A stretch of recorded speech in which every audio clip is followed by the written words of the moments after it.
ಪ್ರೀತಿಯ ಕನ್ನಡಿಗರಿಗೆ ನಮಸ್ಕಾರ. ನಾನು ನಿಮ್ಮ ಲಿಖಿತ್. ಬೆಳಗ್ಗೆ ಬೇಗ ಎದ್ದು ಜಿಮ್ಗೆ ಹೋಗಿ ಜಿಮ್ಮಲ್ಲಿ ನೋಡಿದ್ರೆ ಇವತ್ತು ಗ್ರೂಪ್ ಕ್ಲಾಸ್ ಅಂತ ಇಟ್ಕೊಂಡ್ರು. ಗ್ರೂಪ್ ಕ್ಲಾಸ್ ನೋಡಿ ಯಾವ ಲೆವೆಲ್ಗೆ ಮಾಡ್ತಾರೆ ಅಂದರೆ ಶಾಕ್ ಆಗಿಬಿಡುತ್ತೆ ಒಂದು ಸೆಕೆಂಡ್ ನೋಡಿದ್ರೆ.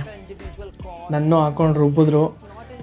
ಅದು ನಮ್ಮ ಒಳ್ಳೇದಕ್ಕೆ ಅಲ್ವಾ, ನಮ್ಮ ದೇಹ ಕರಗ್ಸೋಕ್ಕೆ ಅವ್ರ ಕೆಲಸ ಕೊಟ್ಟು ಅವ್ರು ನಮಗೋಸ್ಕರ ಕೆಲಸ ಮಾಡೋಂಗಾಗಿದೆ. ಅದಕ್ಕೋಸ್ಕರ ನಮಗೆ ನಾವೇ ಕೆಲಸ ಮಾಡ್ಕೋಬೇಕು. ಇದನ್ನ ಹೇಳ್ತಾ ಹಾಗೆ ಡೈಲಿ ಅಟ್ಲೀಸ್ಟ್ ಈ ಥರನ ಗ್ರೂಪ್ ಕ್ಲಾಸ್ ಮಾಡಿದ್ರೆ ಅಟೆಂಡ್ ಮಾಡಿ ಜಿಮ್ಮಲ್ಲಿ, ನಿಮ್ಮ ಜಿಮ್ಮಲ್ಲಿ ತುಂಬ ಒಳ್ಳೆಯದು. ಕಾರ್ಡಿಯೋ ಯಾವಾಗಲೂ ಕಾರ್ಡಿಯೋ ಮಾಡೋದ್ರ ಬದಲು ವೀಕ್ಲಿ ಟ್ವೈಸ್ ಮಾಡಿ. ಜಾಸ್ತಿ ಸ್ಟ್ರೆಂತ್ ಮೇಲೆ ಟ್ರೈನಿಂಗ್ ಮಾಡಿ. ನಿಮ್ಮ ಕ್ಯಾಲೋರೀಸ್ ಬರ್ನ್ ಆಗೋದೇ ಸ್ಟ್ರೆಂತಿಂಗಲ್ಲಿ ಆ್ಯಂಡ್ ವೆಯ್ಟ್ ಲಿಫ್ಟಿಂಗಲ್ಲಿ.